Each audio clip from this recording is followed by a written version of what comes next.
A paz do Senhor, meus irmãos e irmãs da Segunda Defama Morada do Sol, Pastor J.C. Silva trazendo aqui a palavra pastoral na quinta profética, intercedendo pela família. Vou dar sequência ao estudo sobre a família e as atitudes de seus integrantes. Cada membro de uma família tem a sua parcela de responsabilidade para que a normalidade ela seja mantida na família, para se evitar problemas ou para resolver os problemas que surgirem e para que cada pessoa ela seja tratada e vista como alguém que possui sentimentos e que precisa ser tratada de forma humanizada. Cada ação boa ou ruim naturalmente vai gerar reações e tudo vai depender das atitudes individuais que envolvem o grupo familiar.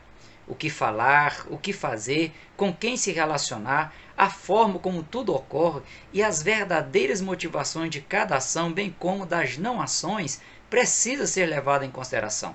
No primeiro estudo ministrado na igreja, abordei sobre as decisões tomadas por Abrão, Sarai e também pela serva Agar, tendo como base as limitações humanas sem consulta prévia a Deus quanto aí à sua vontade. No segundo estudo, em vídeo na plataforma, eu trouxe a reflexão bíblica pastoral sobre as decepções experimentadas pela família, tendo em vista decisões equivocadas e precipitadas tomadas pelos membros da família e também por pessoas com quem as famílias se relacionam. Hoje vamos refletir sobre as exigências divinas para Deus mudar as histórias de vidas que foram marcadas por decisões com base nas limitações humanas, sem consultar a Deus e que carregam decepções profundas por decisões equivocadas e precipitadas. A primeira exigência divina para Deus mudar a história de vida é a confissão. Quando o anjo do Senhor ele encontra com Agar em Gênesis capítulo 16, versículos 7 e 8, e ele pergunta a Agar de onde ela vinha, era apenas para dar a ela a oportunidade de confessar que era fugitiva e por que ela estava naquela condição.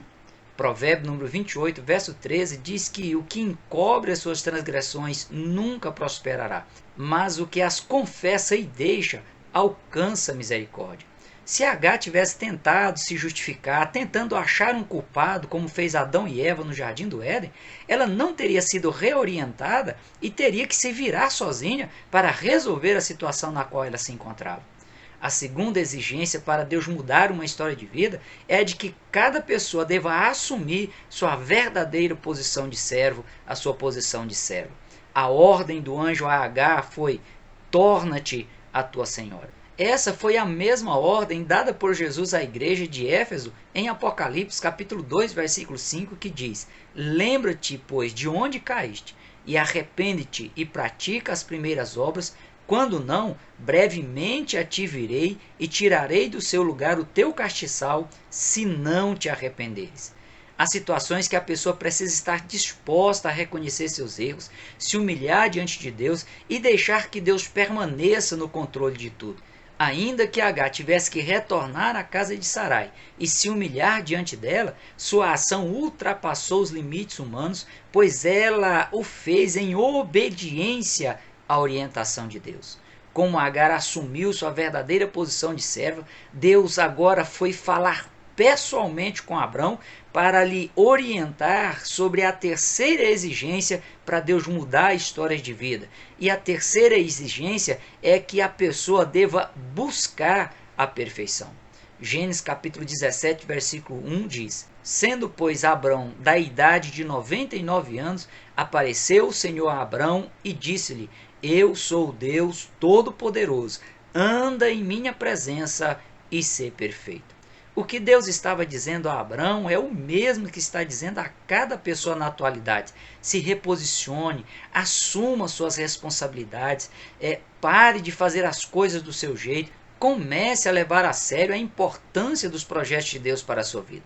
Essa exigência divina não é nada fácil, mas é plenamente possível desde que a pessoa queira depender de Deus para que a sua história de vida ela seja mudada. Passar por essa etapa exige a atitude da pessoa. Ela tem que dar um choque de gestão na sua própria vida, mas o resultado obtido por Abrão mostra que compensa seguir a orientação divina.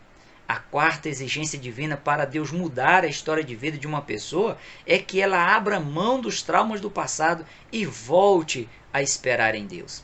Em Gênesis capítulo 17, versículo 2, Deus relembrou suas promessas a Abrão, pois os problemas ofuscaram as promessas de Deus e Abrão havia perdido o foco, assim como tem ocorrido com muitas pessoas na atualidade. É hora de rememorar as promessas de Deus para a sua vida e para a sua família e abrir mão dos traumas do passado para ter condições de olhar para frente e visualizar o cumprimento das promessas de Deus para a sua vida. Abrão imediatamente caiu sobre o seu rosto em terra. Talvez ele tenha pensado: o que é que eu estou fazendo com a minha vida? Como eu fui esquecer das promessas de Deus e o quanto Deus é poderoso para cumpri-las? Como Deus é extraordinário e amoroso para que, mesmo depois de tudo que eu fiz, de todos os meus erros, Deus voltar a falar comigo? Diante da postura de humildade de Abrão, Deus disse a ele: quanto a mim, eis o meu concerto contigo é, e serás o pai de uma multidão de nações, e não se chamarás mais o teu nome Abrão, mas Abraão será o teu nome. Porque por pai da multidão de nações te tenho posto, e te farei frutificar grandissimamente, e de ti farei nações, e reis sairão de ti. Mas Abraão poderia estar se perguntando: como é que Deus vai fazer? Será por meio de Ismael ou Deus vai levantar um outro filho? Na segunda hipótese, como isso se daria de modo a não causar novos constrangimentos familiares? Em Gênesis capítulo 17, versículo 10, Deus deixa claro de que haveria um novo filho. Mas de onde ele sairia? Qual seria a fórmula divina? Deus ele já havia empenhado a sua palavra a Abraão em Gênesis capítulo 15, versículo 4, onde diz: e eis que veio a palavra do Senhor a ele, dizendo: este, no caso o Damasceno Eliezer, não será o teu herdeiro, mas aquele que de ti será gerado, esse será o teu herdeiro.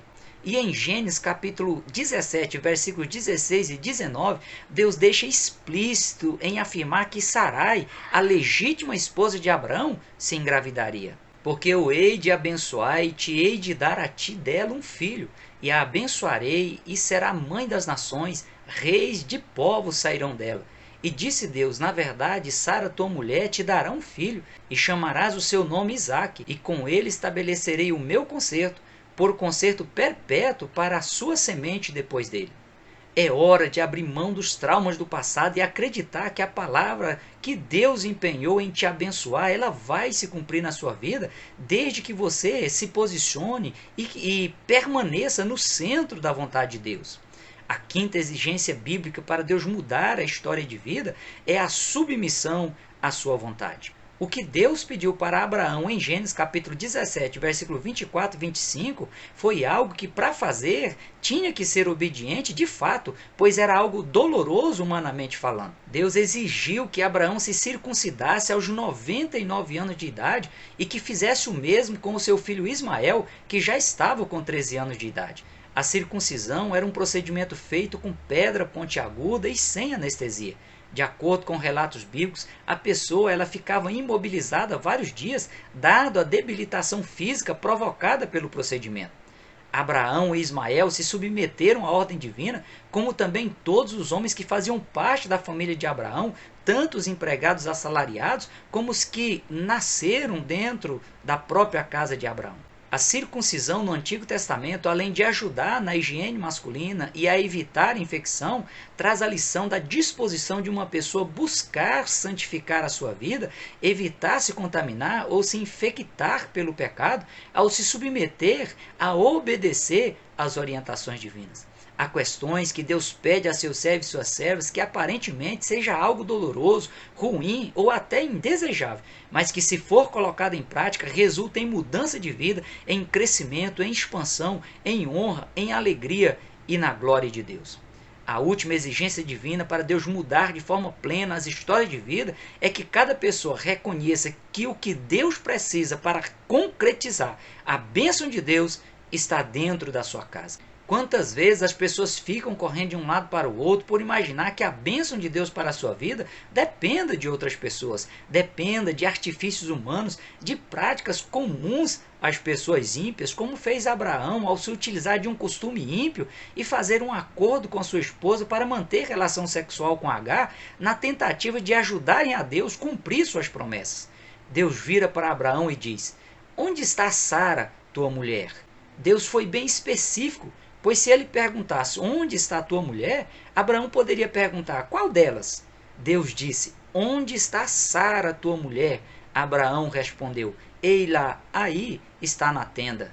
A solução estava dentro de casa e Abraão caiu na burrada de buscar em outro lugar, mas em tempo Abraão reconheceu e disse: está dentro da minha casa. É interessante essa questão, pois tenda, casa, é uma das formas da Bíblia se referir ao corpo humano. A esposa, no contexto bíblico, também fala de algo íntimo, algo que está dentro do coração do esposo. É como se Deus perguntasse a Abraão: Abraão, onde está a solução que eu te prometi? E Abraão respondesse a Deus: está aqui dentro da minha vida, está aqui dentro do meu coração. Da mesma forma, o que você precisa para Deus concretizar sua bênção está dentro de você. A partir do momento que você reconhecer que Deus, na sua soberania, já colocou em você o que ele precisa para mudar a sua história de vida, você vai dar um choque de gestão em você mesmo, em suas atitudes, e na dependência de Deus, você vai começar a ver as coisas mudando de rumo e também mudando de patamar. Agora mesmo, confesse o que precisa ser confessado diante de Deus, assuma sua verdadeira posição de servo e de serva do Senhor, busque a perfeição por meio de uma vida cristã prática, pautada nas orientações bíblicas e não na prática de vida fora da vontade de Deus. Abra mão dos traumas do passado, pare de sofrer e de até buscar autopunição. Volte a esperar em Deus, rememore as promessas de Deus para a sua vida, se aproprie da palavra empenhada por Deus em sua palavra, nas escrituras sagradas, se submeta à vontade de Deus para a sua vida. Jesus está te dizendo: vinde a mim e eu te aliviarei. Foi por você que Deus entregou seu Filho unigênito para que você não venha perecer, para que você tenha a sua história de vida mudada, para que você tenha a vida eterna. A única hipótese de dar errado é se você deixar de acreditar em Jesus, de reconhecê-lo como seu único e suficiente Senhor e Salvador. Você precisa deixar Deus trabalhar por você, em você e através de você.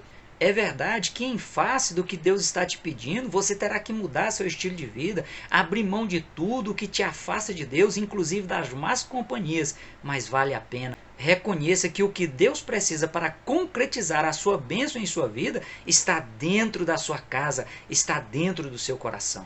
Assim como Deus fez com Abraão, Deus vai colocar pessoas tementes a Ele para te ajudar na caminhada de estreitar a sua comunhão com Deus. No próximo estudo da Quinta Profética, eu vou abordar sobre as consequências em se adequar às orientações de vida. Nesse momento eu estarei orando por você. Senhor, meu Deus e meu Pai, eu coloco essa vida diante do Senhor. Eu coloco essa família diante do Senhor. Senhor, meu Deus, o Senhor conhece as limitações, o Senhor conhece as situações e as circunstâncias que eles estão vivendo e convivendo. No nome de Jesus, Espírito Santo de Deus, dê força a essa pessoa a refletir sobre o que foi colocado aqui, sobre esta palavra pastoral, sobre esta palavra bíblica, e ela possa se ajustar, ela possa depender do Senhor, ela possa esperar no Senhor. Senhor, meu Deus e meu Pai, dê força, dê sabedoria, dê entendimento, acampa os teus anjos ao redor, que a mão do Senhor esteja estendida, abençoando, protegendo, livrando de todo mal. No nome de Jesus, eu abençoo a sua vida, no nome de Jesus. Que a paz do Senhor seja contigo.